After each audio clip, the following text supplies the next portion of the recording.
গত 23 মার্চ ধরে চলা গাজা ভূখণ্ডে চলা হত্যাযজ্ঞে মানুষের জীবন হয়ে উঠেছে বিপর্যস্ত।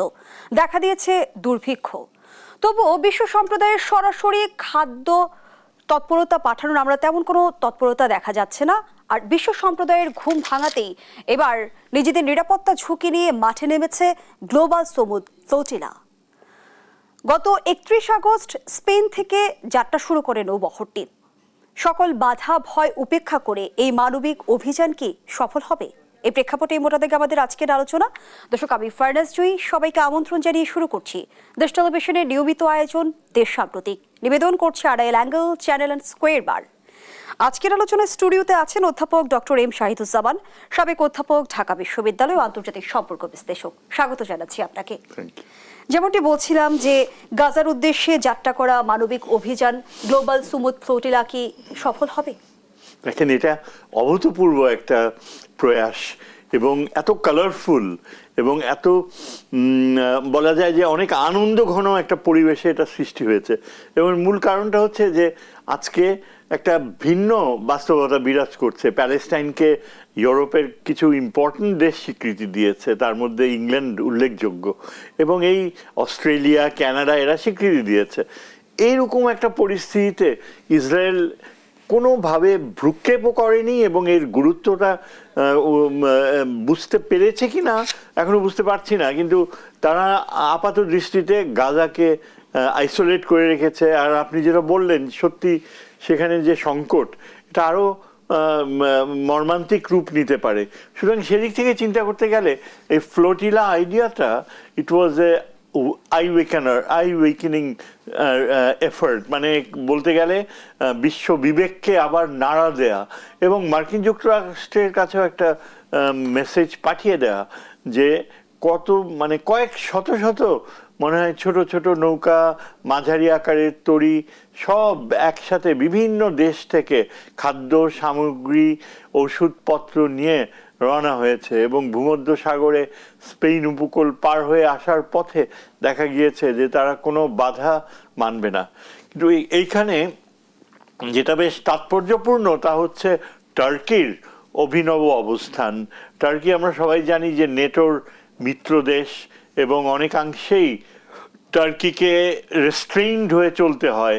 ইসরায়েল অনেক মারাত্মক আঘাত করার পরও গত কয়েক বছরে, কয়েক মাসে টার্কিকে অনেক সাবধানে এগুতে হয়েছে। অথচ আমরা জানি যে টার্কি ইরানের পাশাপাশি টার্কিতে যিনি নেতৃত্ব দিচ্ছেন প্রেসিডেন্ট এরদোগান, উনি কিন্তু খুবই আন্তরিক এই প্যালেস্টাইন রাষ্ট্রের ব্যাপারে, গাজায় খাদ্য সামগ্রী পৌঁছাতে।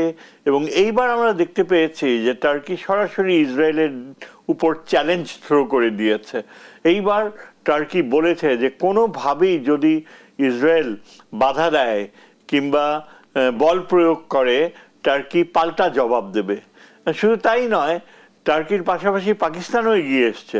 আমরা সবাই জানি যে ইসলামী বিশ্বে পাকিস্তান শুধু নিউক্লিয়ার পাওয়ারই নয়, বর্তমান বাস্তবতায় মধ্যপ্রাচ্যে সৌদি আরবের সাথে সে একটা অত্যন্ত গুরুত্বপূর্ণ সহযোগিতা, নিরাপত্তা সহযোগিতা চুক্তি সাধন করেছে, যেখানে তারা একে অপরের পাশে দাঁড়াবে। এর ফলে টার্কি মধ্যপ্রাচ্যে পাকিস্তান মধ্যপ্রাচ্যে একটা নতুন বৈধতা অর্জন করেছে। কিন্তু ইতিমধ্যে তো আমরা জানতে পেরেছি যে বেশ কয়েকটি জাহাজ আটকে দিয়েছে ইসরায়েলি বাহিনী এবং সুইডিশ জলবায়ু অ্যাক্টিভিস্ট গ্রেটা থুনবার্গ সহ জাহাজে থাকা কর্মীদেরও আটক করে ইসরায়েলের একটি বন্দরে নিয়ে গেছে তারা।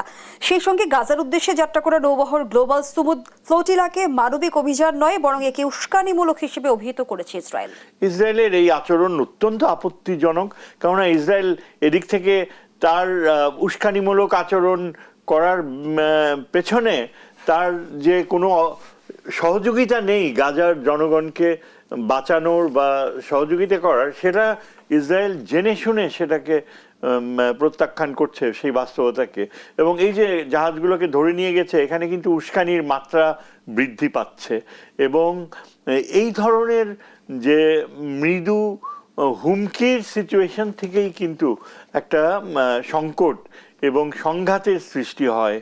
এখন ইসরায়েল যদি জানে, দুটা বাস্তবতা থাকতে পারে, যে ইসরায়েল গোপনে ঠিকই যোগাযোগ রাখছে মার্কিন যুক্তরাষ্ট্র বা জর্ডান বা ইউএইর মাধ্যমে টার্কির সাথে ইনডিরেক্টলি যোগাযোগ রাখছে এবং টার্কিকে অন্যান্য আরব বিশ্বের দেশগুলো এমনকি কাতার যেই দেশটি সবচেয়ে ইম্পর্টেন্ট মেডিয়েটিং রোল প্লে করে, হয়তো কাতার ইসরায়েলের অবস্থান কি হতে পারে, কতদূর তারা যাবে এই সম্পর্কে টার্কিকে অবগত রাখছে। তবে টার্কির জাহাজও কিন্তু টার্কিশ পোর্ট থেকে মুভ করা শুরু করেছে। এখন দুই পক্ষেই তারা এমন একটা পরিস্থিতি তৈরি করছে যে বাকি বিশ্ব খুবই শঙ্কিত হয়ে তাকিয়ে আছে। যদিও এখনো ওয়েস্টার্ন মিডিয়া, সিএনএন বলেন আর বিবিসি বলেন, তারা এটাকে একদম হেডলাইন নিউজ করেনি।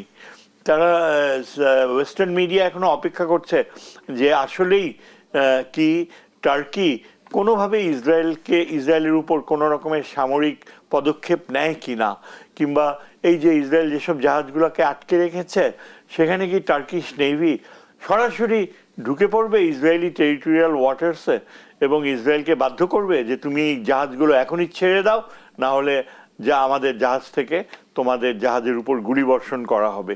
এই রকম কিছু একটা করার পথে যায় কিনা সেটা হয়তো আমরা বুঝতে পারবো আগামীকাল সকালের দিকে, এবং এর ভেতরে ইসরায়েল হয়তো ব্যাক অফ করবে আমরা আশা করি।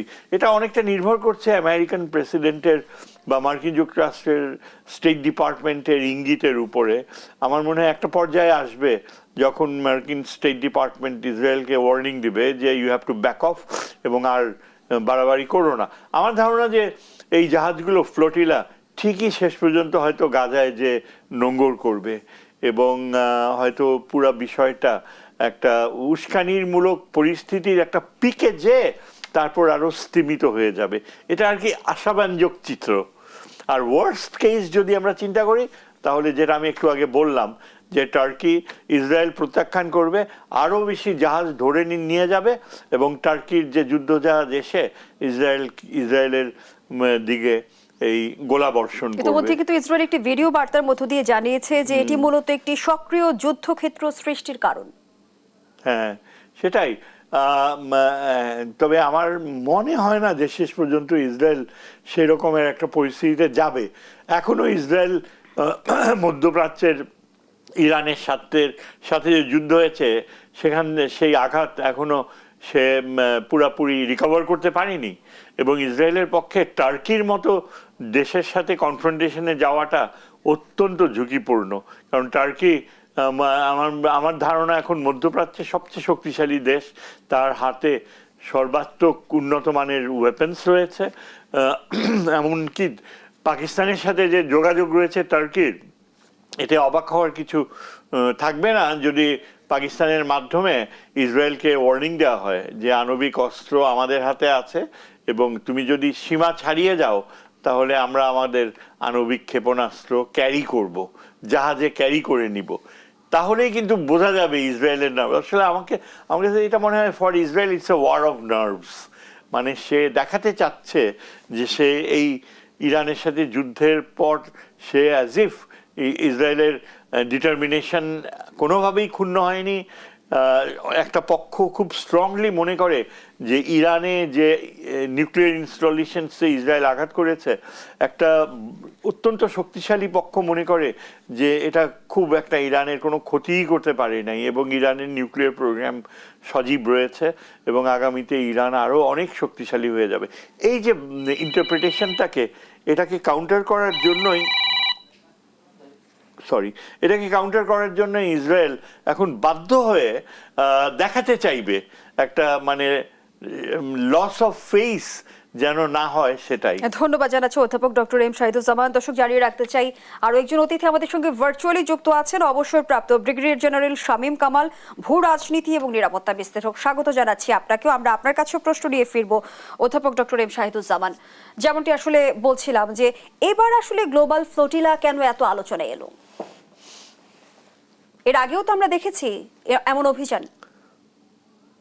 অধ্যাপক এম শাহিদুজ্জামান। আমাকে সরি, এই গ্লোবাল ফ্লোটিলার আইডিয়াটা এখন গুরুত্ব পেল এই জন্যে যে এই যেটা এর কাকতলীয় না হলেও এই বাস্তবতাটা ঘটছে যখন প্যালেস্টাইনিয়ান স্টেটহুড অনেক বেশি যে কোনো আগের সময়ের তুলনায় বাস্তবসম্মত হওয়ার পথে রয়েছে। আমরা কিন্তু এই যে ব্রিটেন, অস্ট্রেলিয়া, কানাডা রিকগনিশনের আগে তখনও আমরা অনেকে ভাবতাম, পশ্চিমা বিশ্ব ভাবতো যে ওয়ান স্টেট সলিউশনই থাকবে, টু স্টেট সলিউশন হয়তো আর হবেই না, কারণ ইসরায়েল ব্যাক অফ করবে না। কিন্তু শুধু স্বাধীন প্যালেস্টাইন না, জেরুজালেম, পূর্ব জেরুজালেম যে ইসরায়েলের রাজধানী হবে সেটাও স্বীকৃত। এই প্রেক্ষাপটেই কিন্তু এই ফ্লোটিলাটা এটা একটা অনেকটা ভিক্টরি মার্চের মতো, এবং যেভাবে ফ্ল্যাগসগুলো উঠছে শত শত জাহাজে, এটাকে চিন্তা করার কোনো কারণ নাই যে প্যালেস্টিনিয়ান কজ এখন বিশ্বব্যাপী প্রচুর পজিটিভ সাপোর্ট পাচ্ছে। এই জন্যই এটা ইম্পর্টেন্ট। ধন্যবাদ জানাচ্ছি অধ্যাপক ডক্টর এম শাহিদুজ্জামান। আমাদের সঙ্গে যুক্ত আছেন অবসরপ্রাপ্ত ব্রিগেডিয়ার জেনারেল শামীম কামাল। স্বাগত জানাচ্ছি আপনাকেও।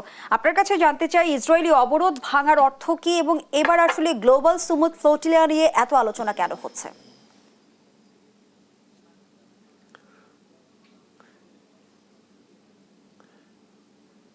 শুনতে পাচ্ছেন না?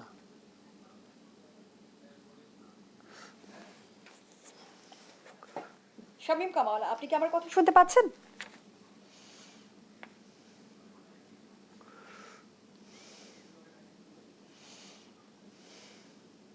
বোধহয় শোনা যায় না, ছবি তো নাই। সংযোগটি নিরবিচ্ছিন্ন হলে আমরা আবারও ফিরবো আপনার কাছে। শামীম কামাল, যুক্ত থাকুন আমাদের সঙ্গে। অধ্যাপক ডক্টর এম শাহিদুজ্জামান, ইসরায়েলি যে অবরোধ, যেটি আমরা বহুদিন ধরে শুনছি, সেটি ভাঙার আসলে অর্থ কি? ইসরায়েলের অবরোধ ভাঙার অর্থ হচ্ছে যে ইসরায়েল প্রত্যেকবার তার যে গাজার অবরোধ এবং যে ওইখানে নেভাল ব্লকেড দিয়েছে সেটা করে সে সাকসেসফুল হয়ে পার পেয়েছে। এর কারণ ছিল যে ইসরায়েলের বিপক্ষে কেউ দাঁড়াতে পারেনি, এবং মধ্যপ্রাচ্যের বেশিরভাগ দেশগুলি শুধু সিম্পথি জানিয়েছে কিন্তু কার্যকর কোনো পদক্ষেপ নেয়নি। এই ব্লকেডের বাধা দেওয়ার ক্ষেত্রে যেটা হতে পারত কার্যকর, সেটা হচ্ছে যে চীন বা রাশিয়ার যুদ্ধজাহাজ যদি সেখানে উপস্থিত থাকতো। আমরা দেখেছি অতীতে সব সময় ইসরায়েলি ব্লকেডের পেছনে মদদ দিয়েছে মার্কিন যুদ্ধজাহাজ, এবং যখনই ইসরায়েল কোনো ব্লকেড দিতে সচেষ্ট হয়েছে, এবং স্পেশালি নেতানিয়াহু কিন্তু অনেকাংশে তার রাজনীতিতে, তার কূটনীতিতে সে মনে করেছে যে যত বেশি এই ধরনের স্থল ও নৌ বাধা সৃষ্টি করবে ততই তার লঞ্জিভিটি, মানে ক্ষমতায় থাকার সম্ভাবনা আরো ইমপ্রুভ করবে। সুতরাং এখানে কিন্তু ইসরায়েলের পুরা প্রক্রিয়াটাই ব্লকেডের, এখানে আভ্যন্তরীণ রাজনীতি কাজ করছে, এবং প্যালেস্টিনিয়ান জনগণ বা গাজার জনগণ তারা জাস্ট একটা দাবার গুটির মতো, স্কেপগোট। হিউম্যান লাইভস, মানুষের জীবন সেখানে তুচ্ছ হয়ে গিয়েছে নেতানিয়াহুর ক্ষমতার লিপ্সার কাছে। সুতরাং এই ব্লকেডটা দেখা গিয়েছে যে যদি চীনের জাহাজ কিন্তু মাঝখানে ছিল, আর রাশিয়া এখন ইউক্রেনের যুদ্ধের শেষ পর্যায়ে এত টাইড আপ যে সে কিন্তু কোনোভাবেই এই মধ্যপ্রাচ্যে বা ভূমধ্য সাগরে তার যে আগেকার একটা সামরিক শক্তি প্রয়োগ করত সেটা সে আর করতে পারছে না, এবং এই কারণেই কিন্তু ইসরায়েল ব্লকেড। তবে আমার মনে হয় ইসরায়েলের ব্লকেডের থেকে সে পলিটিক্যাল গেইনস বা রাজনৈতিক ফায়দা লুটার দিন এখন ফুরিয়ে যাচ্ছে। কিন্তু 1982 সালের জাতিসংঘের convention on the law of the sea অনুযায়ী আন্তর্জাতিক জলসীমায় সব রাষ্ট্রের নৌযান চলাচলের স্বাধীনতা রয়েছে, ব্যতিক্রম কেবল জলদস্যুতা বা অনুমোদনহীন কর্মকাণ্ডে।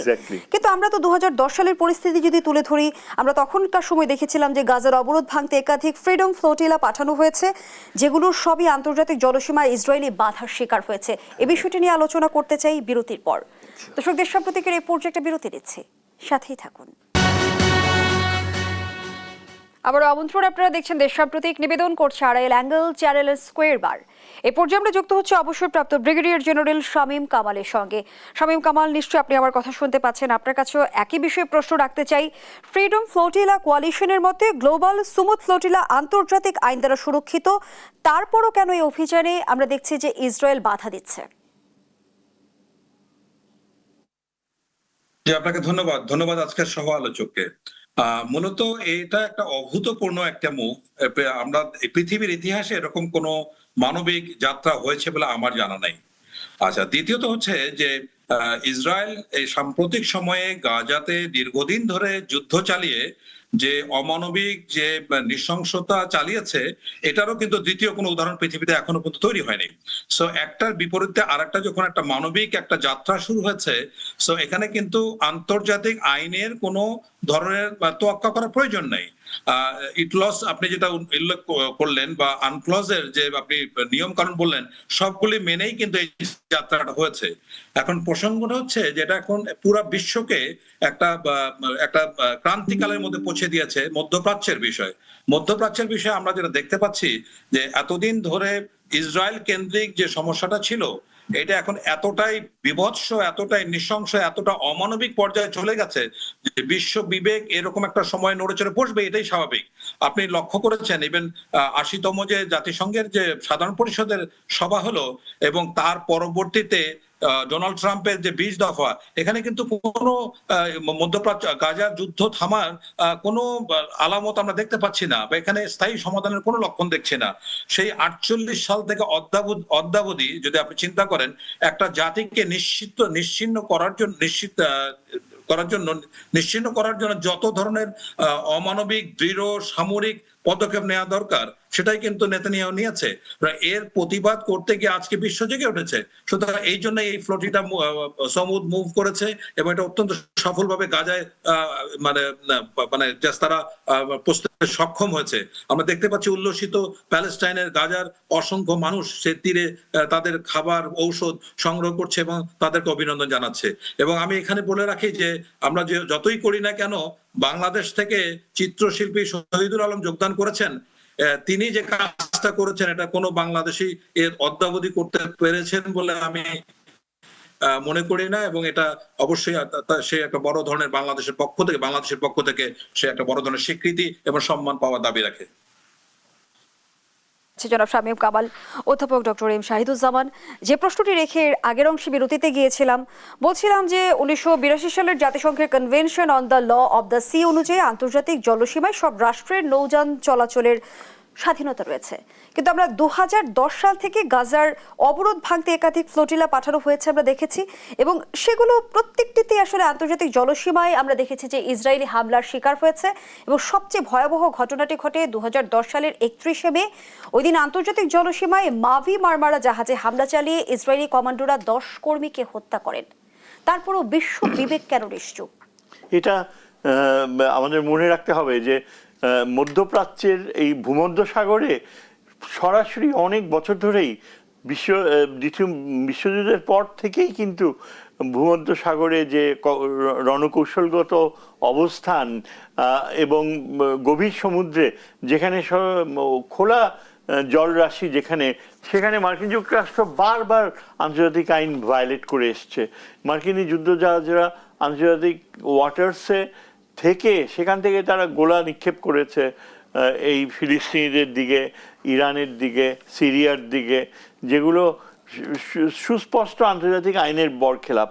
এখন ইসরায়েল মার্কিন যুক্তরাষ্ট্রের প্রতি একটা মানে মিত্রতা গভীর। ইসরায়েল সবসময় জানে যে আন্তর্জাতিক সমুদ্র আইন ভঙ্গ করলেও সে এটা থেকে পার পেয়ে যেতে পারে, এবং ইসরায়েলকে সবচেয়ে বেশি সহযোগিতা করে এই ক্ষেত্রে মার্কিন যুক্তরাষ্ট্র। এবং ইসরায়েল যে ভূমধ্য সাগরের যেভাবে লোকেশন রয়েছে ইসরায়েলের, এবং যে ইসরায়েলের পেটের ভেতরে গাজা, এবং সেখানে ইসরায়েল পুরো এরিয়াটাকেই মনে করে যে এই সমুদ্র পথ দিয়ে গাজায় অস্ত্র আসে, গাজায় বিভিন্ন ধরনের স্মাগলড হয়। ইসরায়েল দাবি করে যে মার্সিনারি সৈন্যরা এবং সাপ্লাইজ নিয়ে বাইরের দেশের জাহাজ গোপনে ঢোকে। এই ধরনের নানা অজুহাত ইসরায়েল ব্যবহার করে। এটা যে একেবারে সর্বাত্মকভাবে মিথ্যা তাও না। ইসরায়েলের পয়েন্ট অফ ভিউ থেকে দেখতে গেলে যে এই ধরনের একটা খোলা সমুদ্র পথ উন্মুক্ত থাকলে আন্তর্জাতিক সীমানা আর টেরিটোরিয়াল ওয়াটার বলতে যে নিজের অবস্থা, সেটা পার্থক্যটা অনেক গৌণ হয়ে যায়। এবং ইসরায়েল দেখতে পায় যে একটা বড় জায়গা ব্যাসার্ধ নিয়ে যদি সে তার ডিফেন্স পেরিমিটার গড়ে তোলে, তাহলে গাজার একটা বিস্তীর্ণ অঞ্চলে, বিস্তীর্ণ জায়গায়, সমুদ্রস্থলে প্রবেশ করা অনেক কঠিন হয়ে যাবে। যার ফলে দেখা যায় যে ইভেন প্যালেস্টাইন ও গাজার যে যারা তাদের জীবন যাপন করে মাছ ধরে, মৎস্যজীবীরা, তারা পর্যন্ত গভীর সমুদ্রে যেতে পারে না, কেননা ইসরায়েলের বাধা সেখানে রয়েছে এবং ইসরায়েলের নৌবাহিনী ছোট ছোট কোস্ট গার্ড থেকে রীতিমতো গুলি করে ডুবিয়ে দেয় জাহাজ। সুতরাং এটা একটা, বলতে গেলে আমি যেটা মূল কারণ হিসেবে বলবো, যে এইখানে মার্কিন যুক্তরাষ্ট্রের যে অত্যন্ত ন্যাক্কারজনকভাবে যে আন্তর্জাতিক আইন মার্কিন যুক্তরাষ্ট্রের বিশাল নৌবহর ভায়োলেট করে, তার সেখান থেকে অনুপ্রাণিত হয়ে ইসরায়েল সেখানে জানে যে তার মাথার উপর একটা প্রোটেকশন রয়েছে। কিন্তু ইসরায়েলের বডি ল্যাঙ্গুয়েজ কি বার্তা দেয়? গাজা ইসরায়েল যুদ্ধের গতি প্রকৃতি কোন দিকে গড়াচ্ছে, সে প্রশ্নটি রেখে আবারও বিরতিতে যেতে চাই। দর্শক, দেশ সাম্প্রতিকের এই পর্যায়ে আবারও বিরতি নিচ্ছে, সাথেই থাকুন। আবার আমন্ত্রণ, আপনারা দেখছেন দেশ টেলিভিশনের নিয়মিত আয়োজন দেশ সাম্প্রতিক। নিবেদন করছে Arail angle, channel and square বার। আমরা আবারও ফিরছি আলোচনায়। অধ্যাপক ডক্টর এম শাহিদুজ্জামান, মঙ্গলবার জাতিসংঘ সদর দপ্তরে রোহিঙ্গা, মুসলিম ও অন্যান্য সংখ্যালঘুদের পরিস্থিতি বিষয়ক উচ্চ পর্যায়ের সম্মেলন অনুষ্ঠিত হয়, যেখানে রোহিঙ্গা সংকটের একমাত্র শান্তিপূর্ণ সমাধান মিয়ানমারের প্রত্যাবাসন, সে কথা মনে করিয়ে দিয়ে 7 দফা প্রস্তাব রেখেছেন প্রধান উপদেষ্টা। প্রত্যাবাসনে যদি একমাত্র সমাধান হয়, সেই প্রত্যাবাসন কত দূর? সেই প্রত্যাবাসন অনেক দূর, যদি না বল প্রয়োগ করা হয়। আমি আন্তর্জাতিক নিরাপত্তার একজন ছাত্র হিসেবে মনে করি যে আন্তর্জাতিক চাপ দিয়ে রোহিঙ্গাদের ফেরত পাঠানো এটা এখন প্রায় অবাস্তব। কেননা একদিকে রয়েছে মায়ানমার সরকার, যাদের কোনো নিয়ন্ত্রণই নাই আরাকান রাজ্যে, আর আরাকান রাজ্যের নিয়ন্ত্রণে যারা রয়েছে আরাকান আর্মি, এরা অবস্থান পরিবর্তন করে বারবার, এদের উপরে আস্থা রাখা যায় না। যেহেতু এরা আরাকান নিয়ন্ত্রণ করছে, তবে এদের কোনো আন্তর্জাতিক জবাবদিহিতা নাই এবং আন্তর্জাতিক স্বীকৃতিও নেই, কোনো স্বীকৃতি নেই। এবং যতদিন না জাতিসংঘ এদেরকে একটা বৈধ স্বীকৃতি দেয়, যেটা আনলাইকলি, কেননা মায়ানমার সরকার সেটা কখনো অ্যাকসেপ্ট করে নিবে না। যেটা একটা ইন্টারেস্টিং বাস্তবতা আমার কাছে একটাই মনে হয়, যে মায়ানমারের অফিসিয়াল সরকার অত্যন্ত কড়া প্রতিবাদ জানিয়েছে যে বাংলাদেশের কাছে, যে কোনোভাবেই এই আরাকানকে বাংলাদেশের সাথে সংযুক্তি করা এটা তারা অ্যাকসেপ্ট করবে না। আমরা তো সবসময় ভেবে এসেছি যে পুরা বিষয়টাই একটা কাল্পনিক বিষয়, কেননা মার্কিন এক সেনেটর এরকম প্রপোজ করেছে। যদিও আমরা জানি মার্কিন বাহিনী রয়েছে চিটাগং অঞ্চলে, তারা এসছে এক্সারসাইজ করার কারণে, এবং আরাকান আর্মির সাথে একটা সংযোগও হয়েছে বাংলাদেশের। এমনও কথা শোনা যায় যে আরাকান আর্মির থেকেই বলা হয় যে তারা বাংলাদেশের সাথে সংযুক্ত হতে চায়।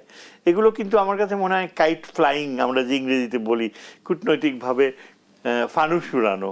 তবে দ্য ফ্যাক্ট যে মায়ানমারের সামরিক জুনটা ওয়ার্নিং দিয়েছে এবং প্রতিবাদ জানিয়েছে এবং তারা এটাকে সিরিয়াসলি নিচ্ছে, তার মানে এখানে কিছু একটা রয়েছে। কেননা তারা তো, যেখানে তাদের কোনো নিয়ন্ত্রণই নাই আরাকানে, এবং আরাকান আর্মি বারবার বলছে যে তারা কোনো দিনও মায়ানমার সরকারের নিয়ন্ত্রণে ফেরত যাবে না, তারা আর অতীতের ওই ভুল তারা আর কখনো করবে না, এবং আর তারা অন্যান্য আশেপাশের বিচ্ছিন্নতাবাদী আন্দোলনগুলোকে পূর্ণ সহযোগিতা করছে, এবং তারা নিজেরাও কিন্তু মায়ানমারের সবচেয়ে শক্তিশালী ইনসার্জেন্ট গ্রুপ, মানে বিদ্রোহী গ্রুপ। সেসব চিন্তা করে দেখতে গেলে বলা যায় যে আরাকান আর্মির সাথে এক ধরনের গোপন আলোচনা হচ্ছে, এতে কোনো সন্দেহ নেই। আমার মনে হয় মার্কিন বাহিনীর সাথে, আবার একদিকে বাংলাদেশের গোয়েন্দা বাহিনীর সাথেও অনেকটা যোগাযোগ, এটা প্রায় অনেকটা খোলাখুলিভাবে আমরা জানি। কাজেই শেষ পর্যন্ত রোহিঙ্গাদের ফেরত যাওয়া, এর আগের যোগাযোগের প্রতিক্রিয়া তো আমরা দেখেছি যে মিয়ানমারের সামরিক জান্তা প্রতিক্রিয়া দেখিয়েছে, কিন্তু হ্যাঁ, তারা প্রতিক্রিয়া দেখিয়েছে, কিন্তু সেই প্রতিক্রিয়াটা কোনো অর্থপূর্ণ হয়নি। তো আমরা মানে নিকট ভবিষ্যতে মায়ানমারের সামরিক সামর্থ্য এমন কোনো অবস্থানে যাবে না, আমার মনে হয় না যে তারা আরাকান আর্মিকে বিতাড়িত করতে পারবে, কিংবা আরাকান আর্মির নিয়ন্ত্রণ যে সাময়িক, সেরকম কোনো বাস্তবতা মায়ানমার সরকার এখনো তুলে ধরতে পারেনি। আমাদের মধ্যে অবশ্য অনেকেই মনে করে, স্পেশালি যারা সামরিক বিশ্লেষকরা যারা মায়ানমারে ছিল, তারা আবার মায়ানমারের সরকারকেও প্রচুর গুরুত্ব দেয়।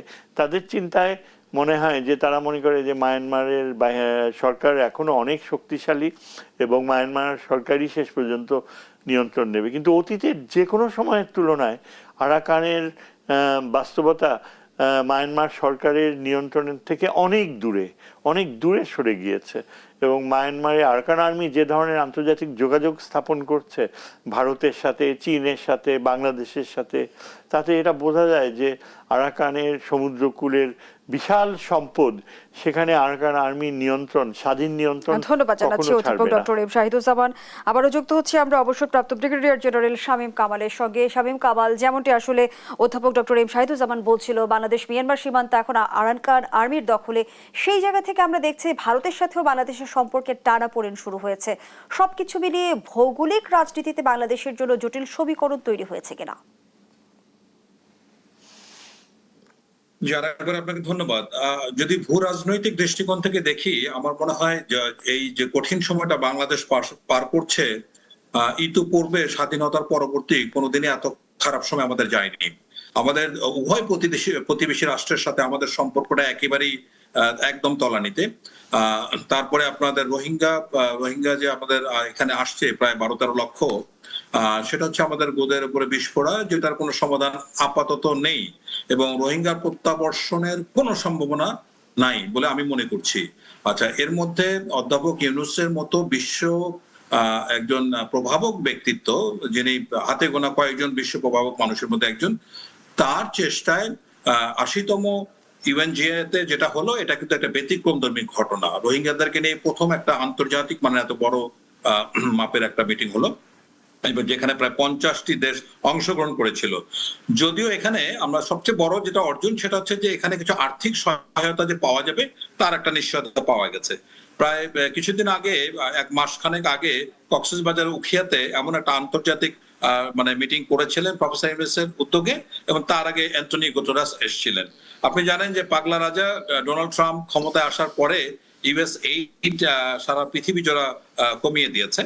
বাংলাদেশও তাই। পরিবার প্রতি আগে $12 ছিল, এটা কাট করে $6 নামিয়ে আনা হলো। এবং ওয়ার্ল্ড ফুড প্রোগ্রাম সহ অন্যান্য আন্তর্জাতিক সংস্থাগুলি যেটা ধারণা করছিল যদি বাড়তি পয়সা না আনা হয় তাহলে অপুষ্টি সহ নানা ধরনের খাদ্য সংকটে রোহিঙ্গারা পড়বে। এবং বাংলাদেশের মতো দেশকে প্রায় বছরে ৭২,০০০ কোটি টাকা এর পিছনে খরচ করতে হয়, যেটা বাংলাদেশের পক্ষে প্রায় অসম্ভব হয়ে গেছে। তো প্রফেসর ইউনূস যে প্রস্তাবটা দিয়েছেন, আমরা অর্জন দুটো দেখতে পাচ্ছি। এক হচ্ছে মার্কিন যুক্তরাষ্ট্র $60 মিলিয়ন দিতে রাজি হয়েছে, আবার এমনও সতর্ক করেছে এই সাহায্য কিন্তু দীর্ঘদিন আমরা কন্টিনিউ করব না। এবং ইউনাইটেড কিংডম ইউকে আপনার $36 মিলিয়ন দিতে সম্মত হয়েছে। সর্বসাকুল্যে যেটা দাঁড়িয়েছে, আগে যেমন পরিবার প্রতি $12 দেওয়া যেত, এইটা বোধহয় কিছুদিন কন্টিনিউ করা যাবে, কিন্তু এখানে কোনো স্থায়ী সমাধান কিন্তু হয়নি। প্রফেসর ইউনূস কিছুদিন পরে থাকবেন না, তখন আমাদের জন্য কে এমন উদ্যোগ নেবে, কে অর্থ সংগ্রহ করবে, যেটা কিন্তু খুবই অনিশ্চিত একটা বিষয়। কিন্তু যেহেতু রোহিঙ্গাদের প্রত্যাবর্ষণের যে সম্ভাবনা, এটা কিন্তু একেবারে শূন্যের কোঠায়, কেননা রোহিঙ্গারা হচ্ছে স্টেটলেস। পৃথিবীর ইতিহাসে কোন স্টেটলেসে তার বাস্তবিকতা ফিরে যাওয়ার কোনো সম্ভাবনা দেখি না। যে আমি আপনাকে শুনতে পাইনি, আরেকটু রোহিঙ্গা সংকটের টেকসই সমাধান কিভাবে আসবে? না, রোহিঙ্গা সমাধানই নাই। আপনি প্রত্যাবর্ষণ কোনো সমাধান নয়, টেকসই আপনি অনেক দূরের কথা।